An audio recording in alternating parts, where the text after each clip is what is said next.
Bismillahirrahmanirrahim. Assalamualaikum warahmatullahi wabarakatuh. Alhamdulillahirabbil alamin. An'amana bi ni'mati bil iman wal islam. Asyhadu an la ilaha illallah wahdahu la syarikalah wa asyhadu anna Muhammadan abduhu wa rasuluh. Allahumma sholli wa sallim wa barik ala sayyidina Muhammad wa ala ali sayyidina Muhammad, amma ba'du. Anak-anakku yang dirahmati Allah Subhanahu wa Ta'ala, puji dan syukur marilah senantiasa kita panjatkan kehadirat Allah Subhanahu wa Ta'ala atas segala limpahan rahmat, nikmat yang sudah diberikan Allah kepada kita sekalian. Dan tak lupa salawat dan salam marilah senantiasa kita haturkan kepada junjungan kita Rasulullah Muhammad Sallallahu Alaihi Wasallam. Anak-anakku yang di rumah, pada kesempatan kali ini kita bertemu lagi dalam kajian fikih, yaitu mengkaji kitab Safinatun Najah. Malah kita awali pertemuan ini dengan bacaan basmalah. Bismillahirrahmanirrahim. Anak-anakku yang saya cintai, kalau pada pertemuan 2 pekan yang lalu sudah kita bahas terkait dengan mandi, ya. Mandi yang wajib itu yang seperti apa, maka pada kesempatan kali ini kita masih akan meneruskan terkait dengan bab mandi ini. Subbab yang kedua itu adalah fardunya mandi. Jadi ketika kita mandi itu apa yang harus kita lakukan? Yang pertama, dalam kitab ini dikatakan furudul gusli isnani. Fardunya mandi itu ada 2. Apa yang pertama? An-niyatu. Niat. Jadi orang yang mandi itu harus memiliki niat bahwa ketika dia mandi, itu niatnya adalah mandi janabah atau mandi wajib. Sebagaimana yang diterangkan Ustadz kemarin, ada 6 keadaan di mana kita diwajibkan untuk melakukan mandi. Kemudian yang kedua adalah watamimul badan filma.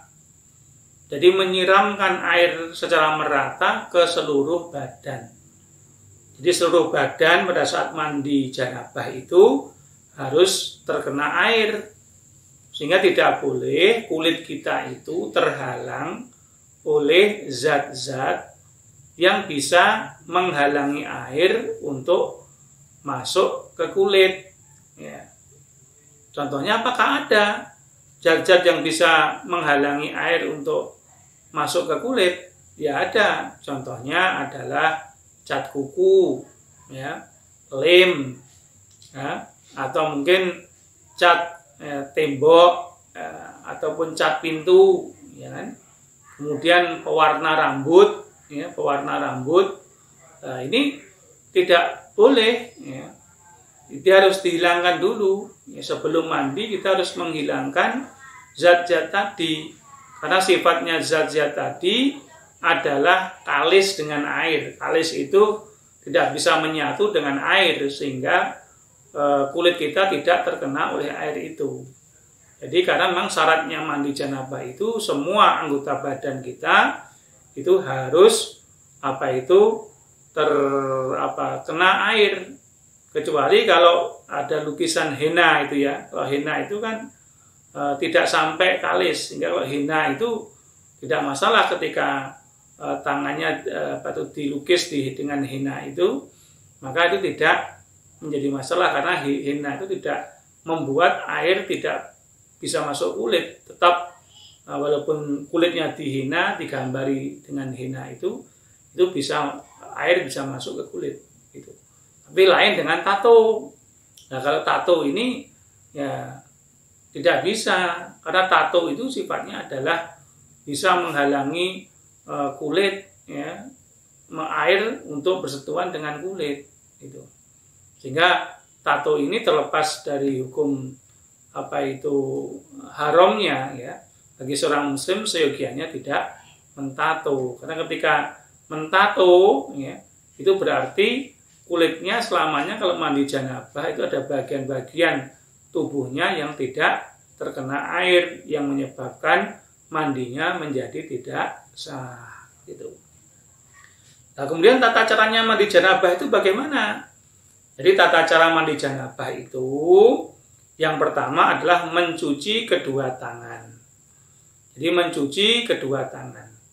Jadi kedua tangan kita sebelum mandi itu kita cuci dulu.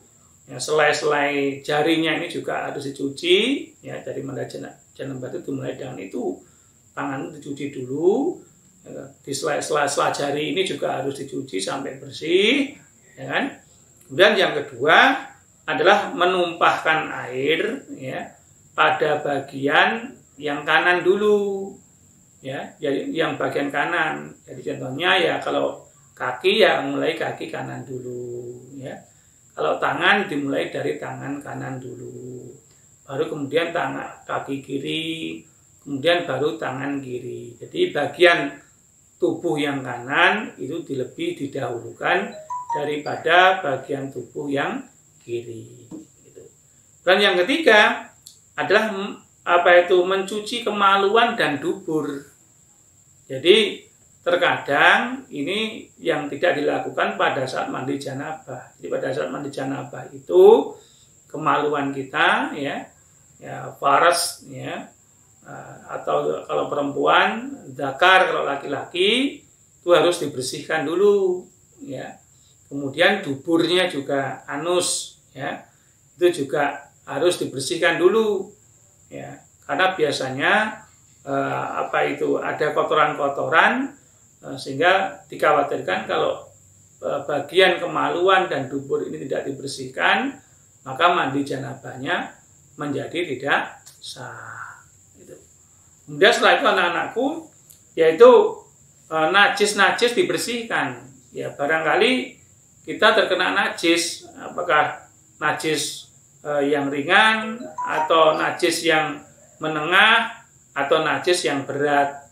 Contohnya ketika kita dijilat anjing ya, maka sebelum kita menyempurnakan mandi janabah kita harus membersihkan najis itu. Kalau najis dengan ringan ya cukup dipercikkan dengan air. Kalau najis yang sedang ya dibasuh dengan air. Kalau najisnya itu berat kayak air liur anjing itu ya wajib dicuci dengan 7 kali air. Kemudian yang terakhir itu harus digunakan tanah ya, sebagai pelengkap untuk membersihkan najis tadi. Itu urutannya seperti itu. Kemudian yang kelima adalah berwudu sebagaimana wudu yang kita gunakan untuk sholat. Ya, jadi kalau setelah kita membersihkan najis, ya itu tadi berwudu. Wudunya adalah seperti kita mengerjakan wudu ketika kita mau sholat. Gitu. Ya, sebagaimana yang kita terangkan kemarin, ada beberapa bagian-bagian tubuh yang diwajibkan untuk terkena wudu, yaitu wajah, ya, tangan, dan kaki. Ini wajib terkena air. Kemudian yang keenam adalah membasuh jari-jari tangan. Membasuh jari tangan kemudian memasukkan kepada rambut. Kalau orang Jawa bilang tuh keramas ya. Jadi keramas sekarang ini di abad modern ini dengan sampo ya kan, keramas. Jadi setelah berwudu itu keramas. Ya, keramas gitu. Jadi mandi janabah itu harus ada keramasnya, setelah wudu kemudian keramas ya. Kemudian yang ketujuh adalah menyiram kepala 3 kali ya. Insya Allah kalau kita keramas itu sudah termasuk ya. Biasanya kalau kita ini keramas dan setelah selesai dibersihkan kepalanya, dibersihkan dengan jari itu, untuk membilas kepalanya itu kan pasti disiram air ya. Ada 3 kali pun itu belum bisa menghilangkan busa di rambut itu, sehingga perlu diulang beberapa kali. Tapi minimal kita membasuh kepala ini 3 kali. Kemudian membersihkan seluruh badan, artinya menyiram badan kita ini dengan air. Tidak boleh ada bagian tubuh yang tidak terkena air. Gitu. Kemudian yang kesembilan adalah menyela-nyela kaki. Jadi sela-sela kaki itu perlu kita bersihkan karena biasanya sela-sela kaki itu sulit terjangkau oleh masuknya air, sehingga perlu dibantu itu dengan cara memasukkan air di sela-sela kaki itu. Karena takutnya kalau kita siram langsung itu air tidak ada bagian sela kaki yang tidak kemasukan air. Ya. Itulah tata caranya mandi janabah. Kemudian anak-anakku yang dirahmati Allah Subhanahu wa taala, di samping ada mandi wajib yang kita kenal dengan mandi janabah tadi, juga ada mandi biasa yang dihukumi dengan sunnah. Jadi mandi biasa yang dihukumi dengan sunnah. Ya. Apa sunnah mandi yang dihukumi dengan sunnah itu dalam keadaan bagaimana? Yang pertama adalah mandi pada hari Jumat. Ya. Jadi pada hari Jumat itu laki-laki atau perempuan yang hendak pergi ke sholat Jumat itu disunahkan untuk mandi terlebih dahulu. Ya. Kemudian mandi sebelum menghadiri sholat Id, apakah Idul Fitri ataukah Idul Adha. Jadi sebelum kita melaksanakan sholat Idul Fitri ataupun Idul Adha, kita disunahkan untuk melakukan mandi. Kemudian yang ketiga adalah melakukan sholat gerhana matahari atau melakukan sholat gerhana bulan. Jadi kalau kita ini menjalankan sholat kusuf dan sholat kusuf, ya, sholat gerhana matahari atau sholat gerhana bulan, itu kita disunahkan terlebih dahulu sebelum melaksanakan sholat gerhana matahari atau gerhana bulan itu, kita mandi terlebih dahulu. Kemudian yang keempat, sebelum menjalankan sholat istisqa. Sholat istisqa itu adalah sholat minta diturunkannya hujan, yang biasanya pelaksanaannya itu di tanah lapang. Gitu. Kemudian yang keempat adalah sesudah memandikan mayat.